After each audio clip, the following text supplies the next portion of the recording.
Ugh. Hello, my people. I'm your host for today, Kasali Abolade. That's my name.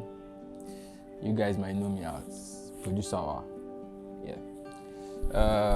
Let me take you through the journey, my music journey. I'm the last born of 4 siblings. My mom was this very disciplined teacher. We do call her mama teacher. Grew up in Ketu. I was a drummer boy in primary school. Then I was this very gentle person. I went to Comforter Primary School. I was a snare drummer then. That was where I started my music, being a drummer boy. At some point, we had to move to Kurodu. Secondary school was just, I was living normal. I was not doing music. I was reading and studying and stuff. I graduated 2009. My dream was to, be a medical doctor and treat people and inject people and stuff. But we sabi as Naija be now. We tried jump. I tried jump first time. I think I had a very good score, I think. I can't remember, I think. Yeah. No admission. We do post jump for Unilag, we do for OU, but God talks, no be there, we go. 2010, my popsy just came out, was like, LAUTECH, Omo Remi wa ni LAUTECH o, jẹ́ ká lọ sí Wagba degree form. So 2010 I came to LAUTECH for PD. Yeah. Then I met few very talented guys. I decided, okay, now let's pursue music. Since now PD I did do before we get admission do medicine, maybe we shall try something. So meeting this few guys when I got to LAUTECH for PD 2010, it actually made me realize, being a drummer boy then, these guys still pursue this music then, but I was not really into production and stuff then. It was just management.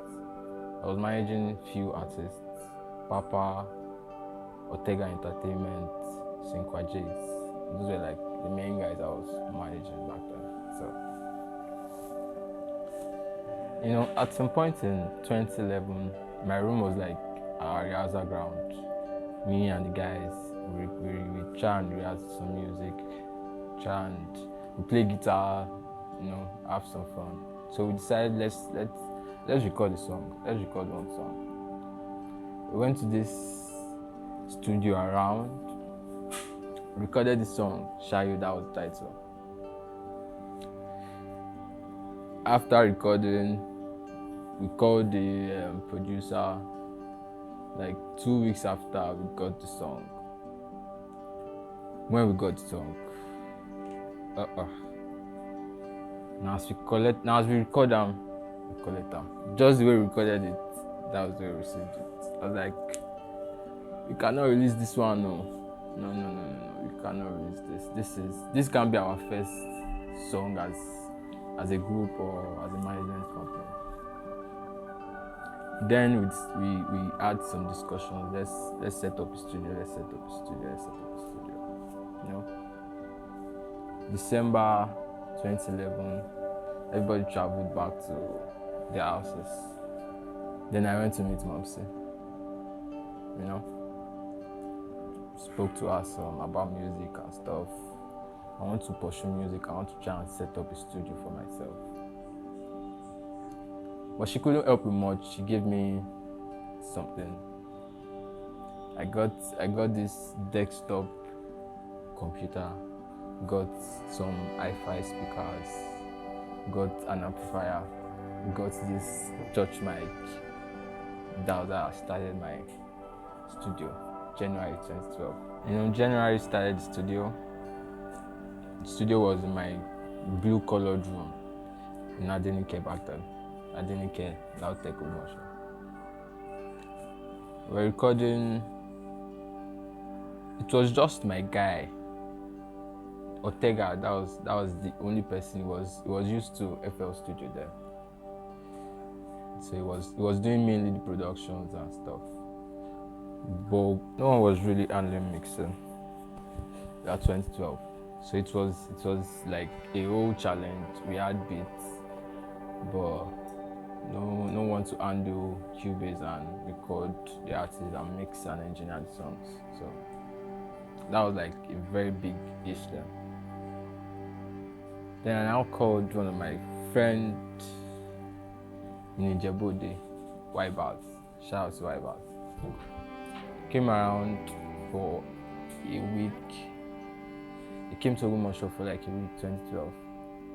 We did few stops, we recorded few songs. During that period, I was watching how my guy was, doing his stuff on Cubase and stuff, and mixing and engineering. Okay, that got me really interested in.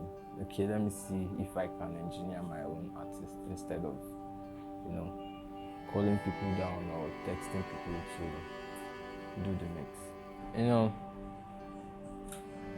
Time we were searching for someone to engineer and stuff, we were trying to still reduce costs. No investor. It was just me and a few of the guys that were trying to make things work. So I just had to just start something with Cubase, and that was how I started mixing.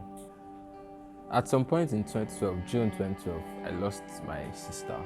So that kind of a bit affected music. I was not so much into music at some point. Getting back from that event, I think that was where I now found that love. I was drowning myself in making music. That was the time I started using FL Studio. That was when I encountered music production. With mixing was already going, but that was when I started music production, after I lost my sister. At some point, 2013, we had few more artists that I was managing. DJ Black, Olatide, Cod. Yeah, Cod was a rapper. So we needed more production time, we needed more beats. And I was already playing with FL Studio. I didn't know much, but I knew how to. I was so into mixing already, so my ears were, let me say, opened.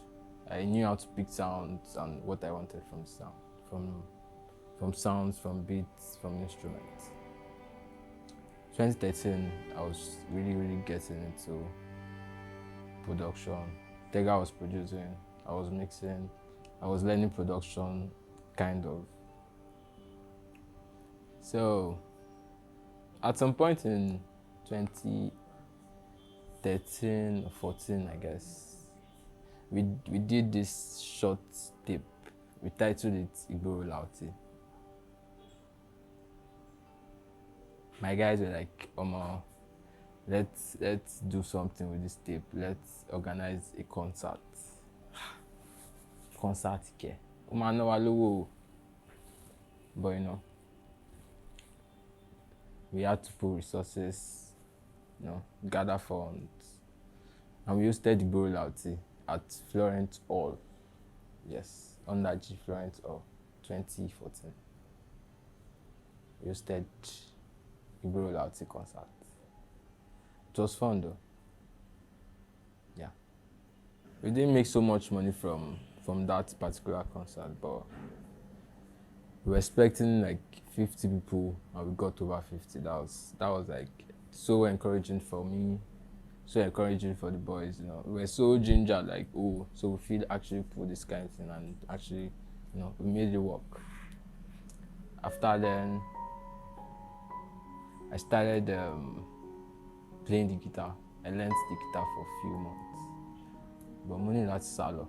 Tori soft palms, man kept cutting with strings, kept cutting. I just had to stop. Then I got myself this nice small keyboard that was, playing with. That was how, and I was understanding the music, I was understanding the melody, I was understanding music arrangements. I had my artist around too, it was more like we're practicing almost every day. We'll be in the studio from morning till night. Still in my room, my small blue room.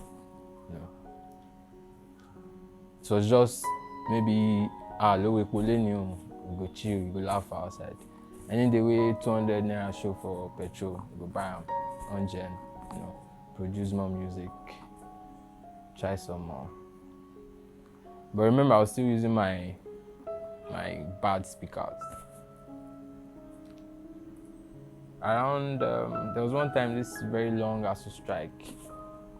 That was brilliant. Now, I should be toast from Sepejo. I just invest now. I'm teaching music dear. So she gave me a few funds. I got my first studio monitors. That was around 2015. I got my first studio monitor. That studio monitor changed. That was where the change happened. That was where I got the sound was, so clean. The sounds were coming out fine. I was understanding I was getting involved, and in my mix I was understanding it better. I was into it better. I could hear things better than my old poor speakers.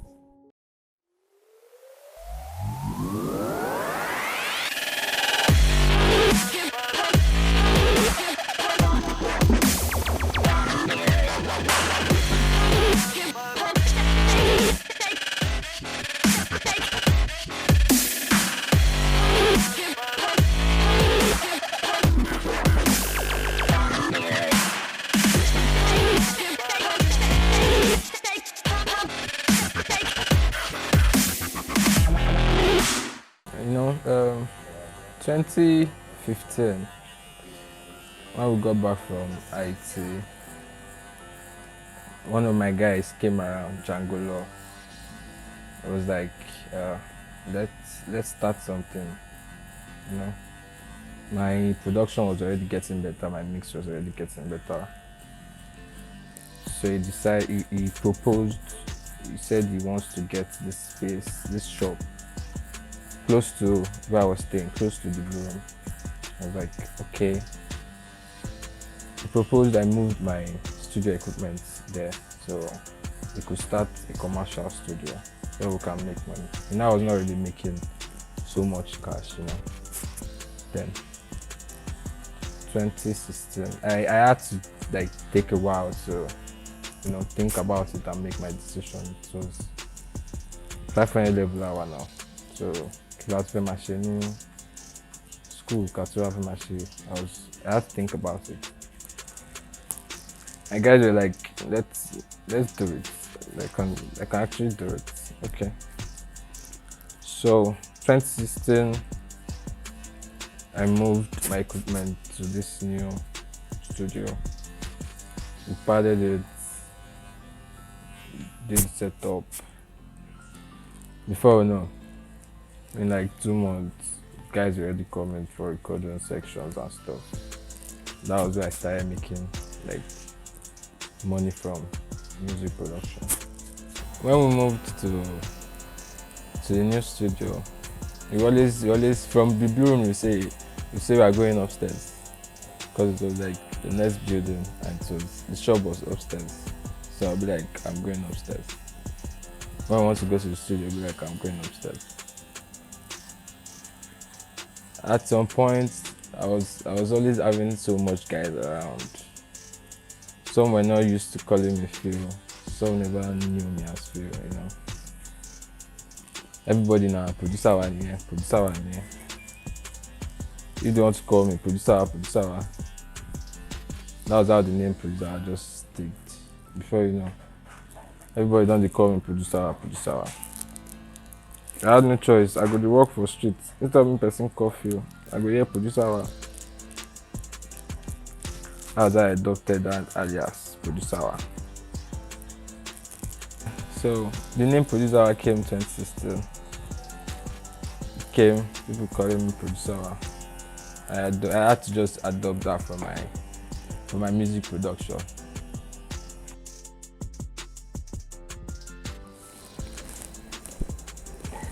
You know, like as I find. See as VSO Hub make me fresh. Thank you, VSO Hub, for this look, you know. August Brothers, thank you for having me. Thank you for hosting Producer. So like, subscribe, and share this video. Let's hear.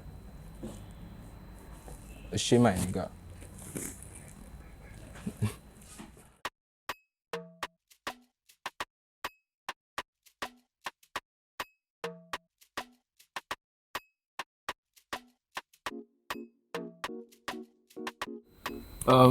Challenges were majorly financial challenges. Before I could get cash, raise cash to buy equipment and you know, running the equipment, running the studio, it's you buy fuel, buy this, buy that. Something if you do mixer, you have to repair it. So it was majorly finance.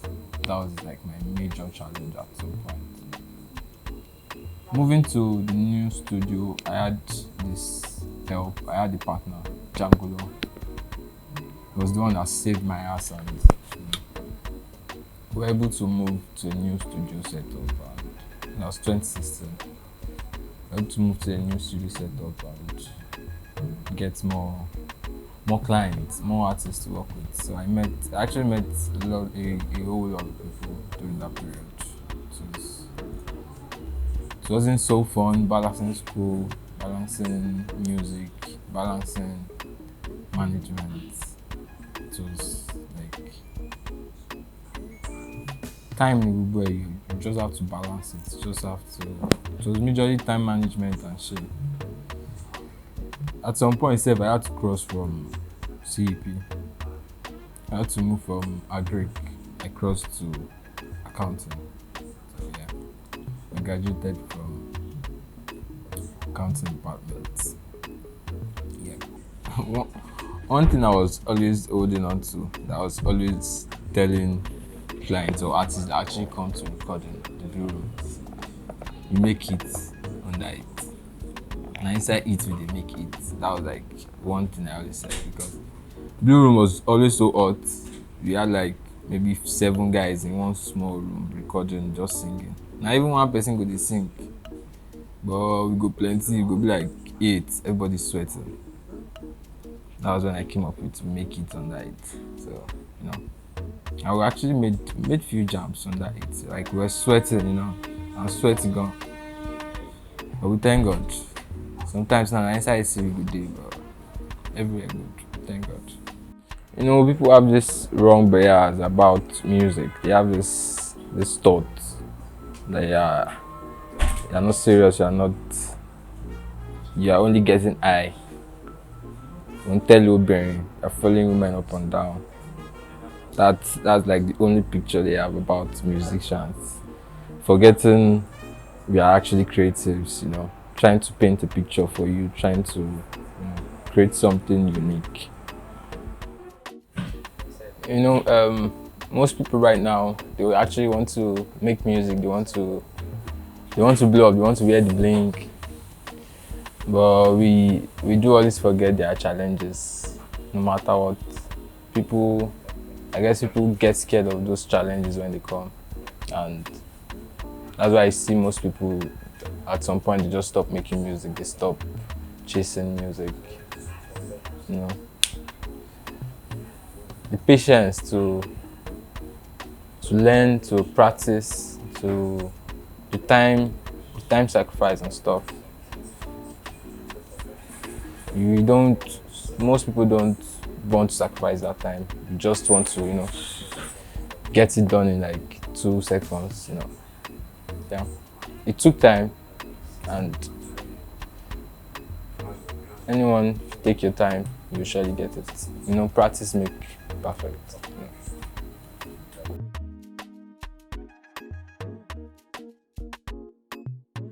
One thing I hold on to is my belief.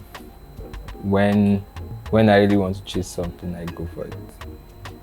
So if you believe in something, if you believe in your music, if you believe in your drawings, if you believe in your productions, don't stop. Challenges will sure come. There is never a time challenges will stop. No, it will always come. So don't stop believing, don't stop pushing. That's where the energy comes from. Overcoming the challenge, you get stronger. Before you know now. But that one no mean say challenge no go still come. So don't give up. Never give up.